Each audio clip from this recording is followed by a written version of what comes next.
आपण पाहत आहोत SN न्यूज मराठी. लाईक करा, शेअर करा, सबस्क्राइब करा व रहा आमच्या सोबत अपडेट. आणि काल फोटो आले प्रवेशाचे. ठीक आहे, अजून 2 वाजता निवड आहे. राजकारण हे 5 मिनिटाला बदलतं.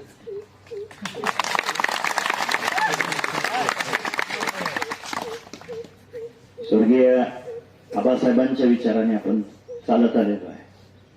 पण आबासाहेबांनीही 60 वर्ष राजकारण करत असताना तालुक्यात आणि जिल्ह्यामध्ये परिस्थितीनुसार काही वेळेला काही पावलं आबासाहेबांनी उचलली होती. त्याचे साक्षीदार मला वाटतं ज्येष्ठ मंडळी आहात. प्रत्येकाचे नातं हे प्रत्येक पक्षाच्या नेत्यासोबत असतं आणि आपल्याकडे स्वर्गीय आबासाहेबांचा वारसा असल्या कारणाने माझंही राज्यातल्या प्रत्येक सत्ताधारी पक्षाच्या वरिष्ठ मंडळींशी नातं आहे. त्याच्यामुळं आताच बऱ्याचशा नेते मंडळींनी जी मतं व्यक्त केली त्या पद्धतीने आपण पुढे जायचं की नाही त्याचाही विचार करू. 5 वर्ष सभापती किंवा उपसभापती सत्ता नसेल पंचायत समितीवरती. आता संतोष भाऊंनी चांगल्या पद्धतीने सांगितलं की बाबा हा पक्ष हा संघर्षातून तयार झालेला आहे, चळवळीतून तयार झालेला पक्ष आहे. आपला कार्यकर्ता सुद्धा त्या चळवळीला आणि संघर्षाला कायम तयार असतो. एक 2 परिस्थिती अशा येतील. एक तर आपण 5 वर्ष विरोधात राहू आणि या तालुक्याला दाखवून देऊ की विरोधी पक्ष आणि विरोधी पक्षाचं काम काय असतं. 50 वर्ष आपल्याला जनतेने कळून दिला. आपण चांगल्या पद्धतीनं राजकारण केलं आणि गोरगरिबांची सेवा केली आणि 50 वर्षाच्या नंतर सुद्धा आपल्याला जनतेने आपल्या आघाडीला कळून दिला होता. काही कारणास्तव त्यांनी निर्णय घेतला असला तरी कोणावरही टीका करायची आपल्याला गरज नाही. राजकारणात घडत असतं. प्रत्येकाने उचललेली पावलं, टाकलेली पावलं हे त्यांच्या त्यांच्या परिस्थितीनुसार ती पावलं टाकत असतात आणि निसर्ग त्यांना त्या पद्धतीनं विचार करायला होतो. एक परिस्थिती येऊ शकते आणि दुसरी परिस्थिती ही 2 वाजेपर्यंत तुम्हाला समजेल. त्याच्यामुळे अजिबात घाबरून जाऊ नका.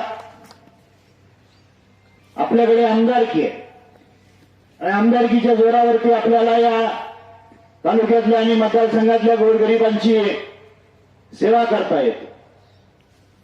जे आपल्या समोर वाढून ठेवलेलं आहे त्याला स्वीकारायचं आणि ताकदीनं आणि धीराने त्याला तोंड देऊन 5 वर्ष आपण कारभार पाहायचा, विरोधी पक्षाची भूमिका बजावायची आणि पुढच्या 5 वर्षात आज आपण इतर शपथ घेऊया.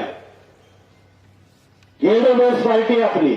माझी सर्व कार्यकर्त्यांना आणि पदाधिकाऱ्यांना विनंती आहे, पुढच्या 5 वर्षात मला कोणासोबत युती करायला, आघाडी करायला. ग्रामपंचायतीच्या निवडणुका आहेत. त्या प्रत्येक गावातल्या परिस्थितीनुसार आपण सर्वांना विश्वासात घेऊन त्या निवडणुकीला सामोरे जाऊया.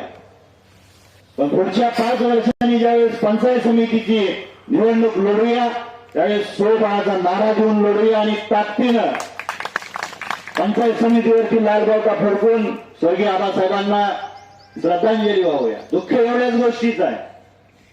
या आबासाहेबांच्या निधनानंतर जी पहिली पंचायत समिती आणि जिल्हा परिषदेची निवडणूक होती आणि या पहिल्या निधनानंतरच्या निवडणुकीमध्ये सगळ्यांना वाटत होतं की ज्या पद्धतीनं आबासाहेबांनी या पंचायत समितीवरती लालबावटा अबाधित ठेवलाय त्याच पद्धतीनं आपण ठेवूया. पण परिस्थिती असती अजिबात घाबरायचं नाही. आपण आबासाहेबांच्या विचारांचे पायिक आहोत.